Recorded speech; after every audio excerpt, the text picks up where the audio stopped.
Quarta-feira da quarta semana da Páscoa. Salve Maria, aleluia. Eu sou o Padre Pedro Paulo e começamos agora mais um programa, a Bíblia no Mundo de Hoje. Semanas pascais. A Páscoa não ficou para trás, como para a maioria dos homens e até de cristãos. Não, a Páscoa continua. Aliás, a Páscoa progride, porque não é um contínuo simples prosseguimento, é um crescimento.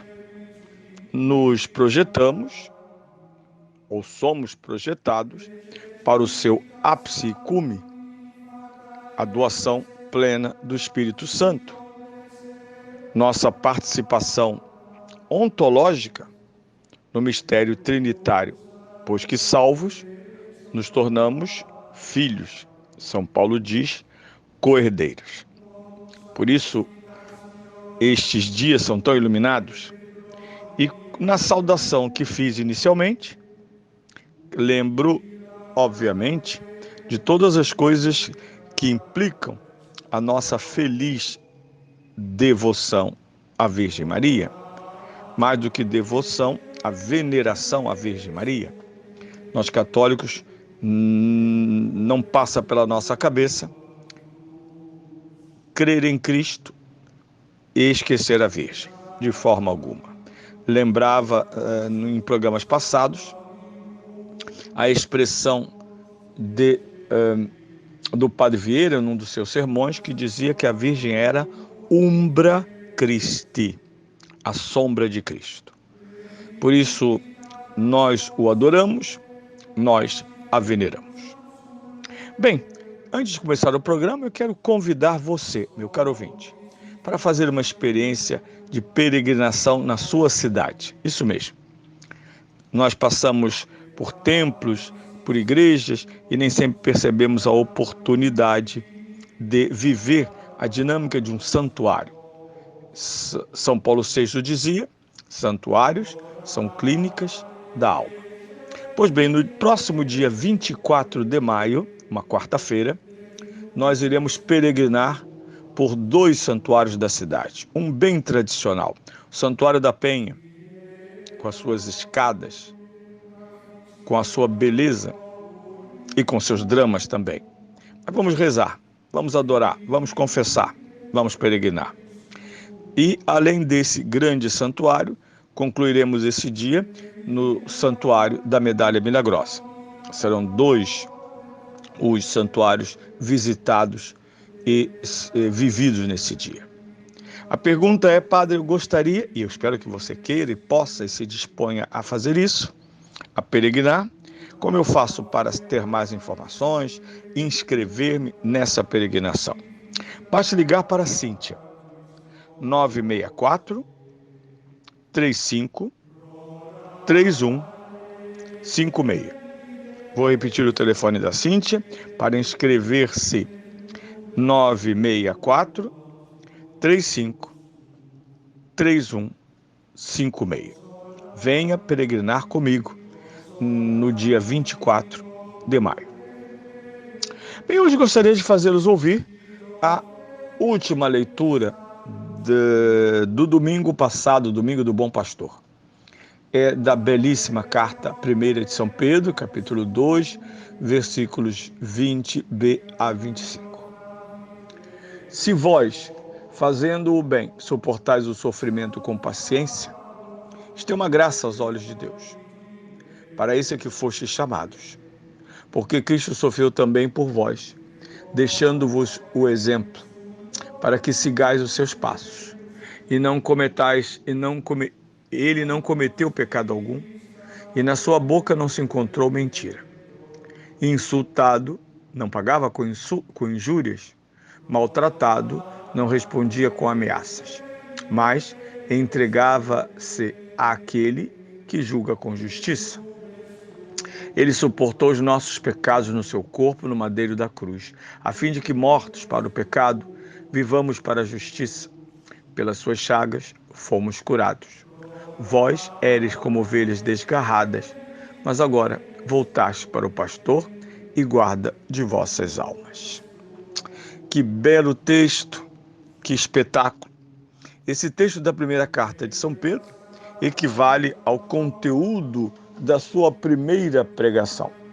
Sim, a primeira pregação de São Pedro, ele pela primeira vez, depois dos 50 dias de catequese com o próprio ressuscitado, as catequeses pascais dos apóstolos, isso é o período pascal, a catequese pascal dos apóstolos, é feita pelo maior dos catequistas, o próprio ressuscitado. E São Pedro, então, reavalia plenamente a cruz que o assustara, o apavorara, a cruz que o afastara do Mestre, agora o une ao Mestre. Esta mesma cruz de Cristo que ele vai assumir na sua própria carne. Tanto ele, quanto São Paulo, assim como todos os apóstolos, e uma geração de cristãos que vai se entregar à cruz.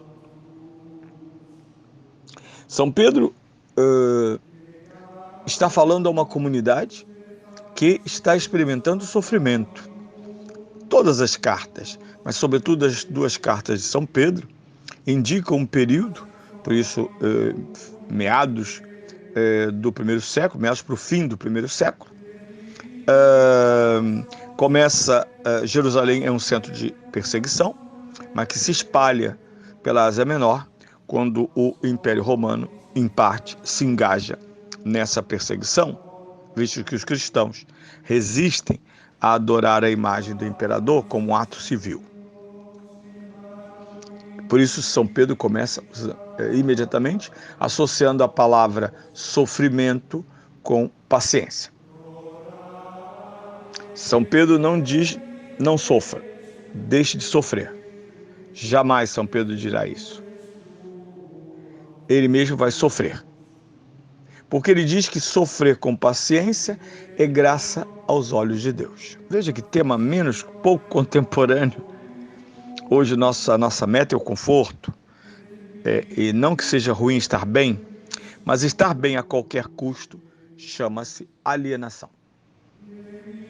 Mas ainda, São Pedro associa o sofrimento com paciência à vocação cristã. Será que ele está inventando? Será que ele está alienando os cristãos que sofrem, em vez de eles se revoltarem e fazerem uma guerra, como os zelotes fizeram e assim destruíram Jerusalém? Não. São Pedro agora vai associar em grande parte da carta o sofrimento salvífico dos cristãos àquele de Cristo. Fomos chamados porque Cristo sofreu também por vós. Aqui temos tantos elementos da catequese da primeira hora. É tão bonito tocar nessa primeira catequese. É tão importante voltar a dizer isso a nós mesmos. O cristianismo também é uma escola de sofrimento. Mas é absurdo, o cristianismo devia proclamar só vitória. Está na moda agora a vitória. Não. A vitória é exatamente suportar como Cristo a cruz, como um evento de Deus na minha vida. Não é buscar sofrimento, é amadurecer. Só gente madura sabe sofrer. Aliás, para alguns o sofrimento os amadureceu, para outros os apodreceu. Os cristãos diante do sofrimento causado pelo próprio pecado, sofrimento causado pelo pecado do mundo, sofrimento como vocação em alguns momentos da nossa vida, isto é, Deus nos entrega mais fortemente os espinhos da cruz, é participação no mistério de Cristo.